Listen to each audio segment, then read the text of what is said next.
Hello everyone. आज हम travelling salesman problem के एक एग्जांपल के साथ समझने की कोशिश करेंगे। ट्रैवलिंग सेल्समैन प्रॉब्लम का जो बेसिक आइडिया है वो यही है कि एक सेल्समैन जो है वो उसका स्टार्टिंग और एंडिंग सिटी एक होगा, passing through multiple cities only once. ठीक है, ये आपका जो है वो एक बेसिक सिनारियो है। इस सिनारियो को सामने रखते हुए हमारे पास ये एक ग्राफ है जो कि एक डायरेक्टेड ग्राफ है, और इसमें हमने देखा है कि 4 नोड्स या 4 सिटीज हैं। इसमें से स्टार्टिंग सिटी और of course ending city node number 1 है, राइट। तो अगर हमें इसको सॉल्व करना हो यूजिंग डायनामिक प्रोग्रामिंग तो हम उसको एक एग्जांपल के साथ सॉल्व करने की कोशिश करते हैं। तो सबसे पहले हमने एक टेबल बनाना है। 4 सिटीज है हमारे पास, तो 4x4 का टेबल होगा, और जो जो वेट्स हैं उनको हम जो है उस टेबल के अंदर प्लेस कर देंगे। जैसे कि आपको दिख रहा है कि नोड नंबर 1 से 2 तक जाने का जो वेट है, वेटेड कॉस्ट है, वो आपकी है 10, और हमने यहाँ पे 10 लिखा। 1 से 3 तक 15 है, 1 से 4 तक 20 है, और हमने उसको फिलअप कर दिया है।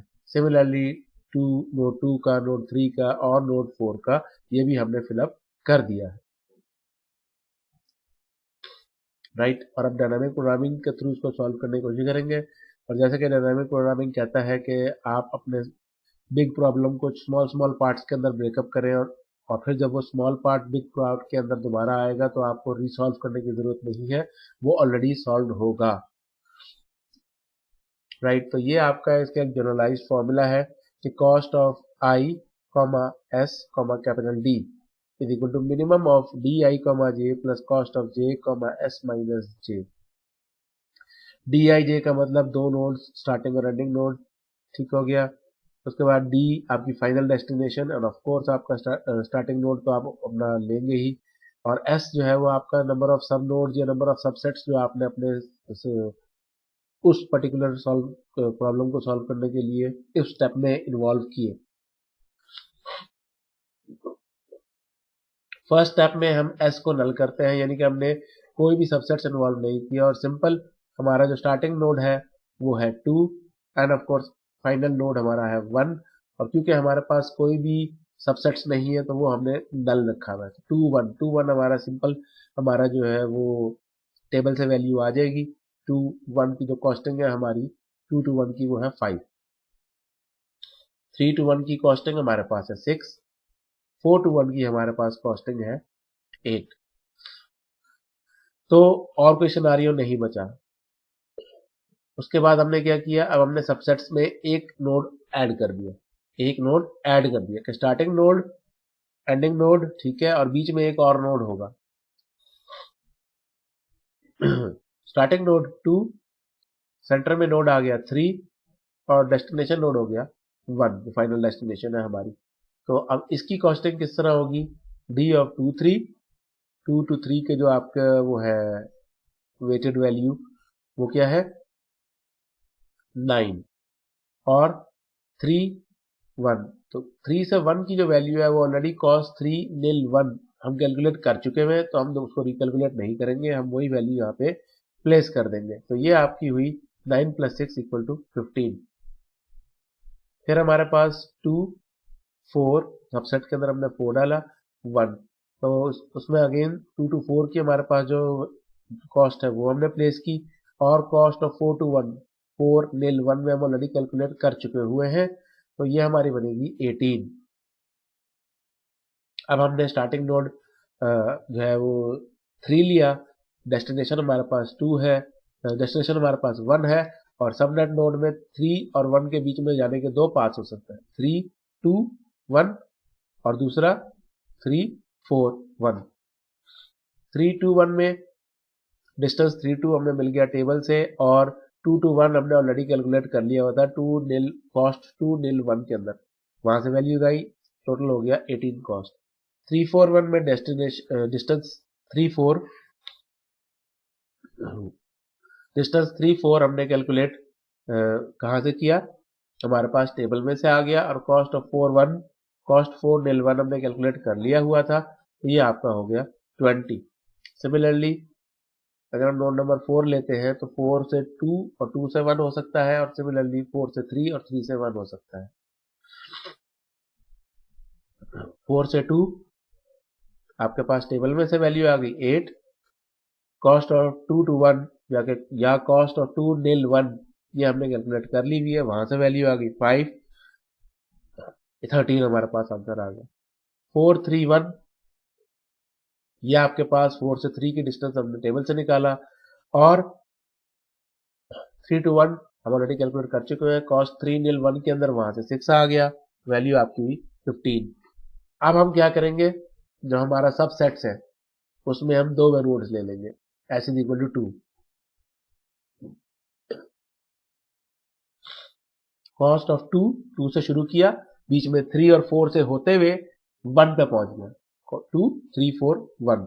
अब इसमें आप देखें तो आपके पास मिनिमम का ऑप्शन एक्टिवेट हो जाता है, किस तरह, 2 to 3 गया, 3 से 4 गया और 4 से 1 गया, तो कॉस्ट 3 4 1 हम ऑलरेडी कैलकुलेट कर चुके हुए हैं। ये देखिए कॉस्ट 3 4 1 हम ऑलरेडी कैलकुलेट कर चुके हुए हैं, ठीक है। तो हमने हम यहाँ से वैल्यू आ जाएगी हमारे पास।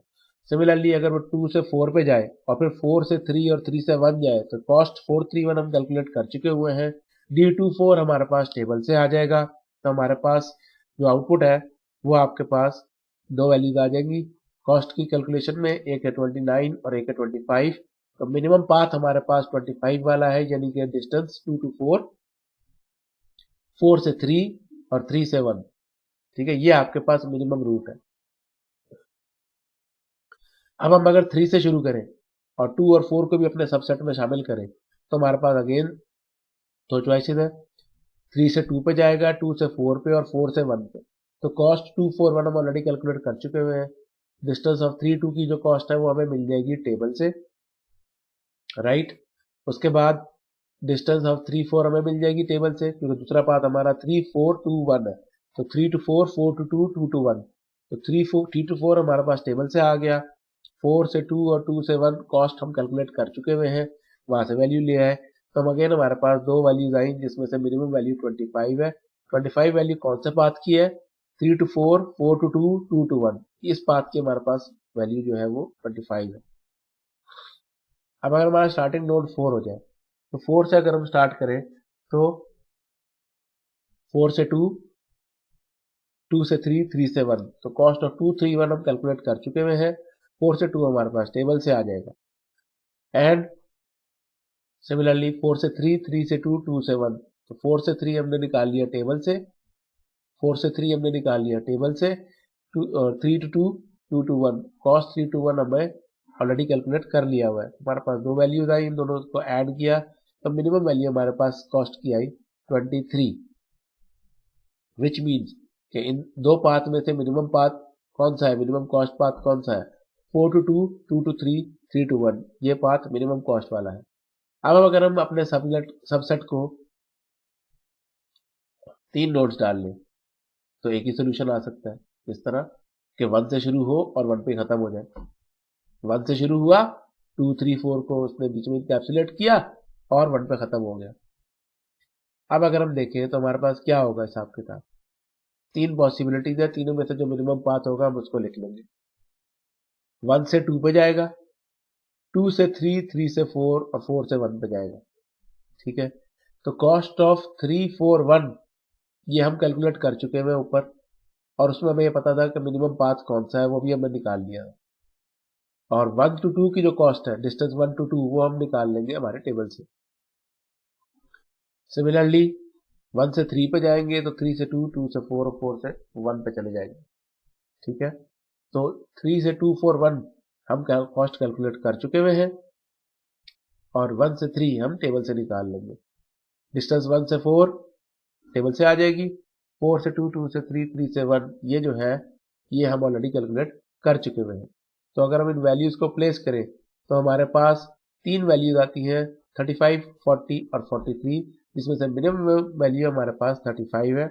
35 का मतलब है कौन सा पाथ मिनिमम है हमारे पास, 1 से 2,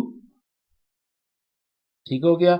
और आगे कौन सा पाथ है, आगे का पाथ बनेगा 2 से 3, 3 से 4, 4 से 1, ऐसे ही है।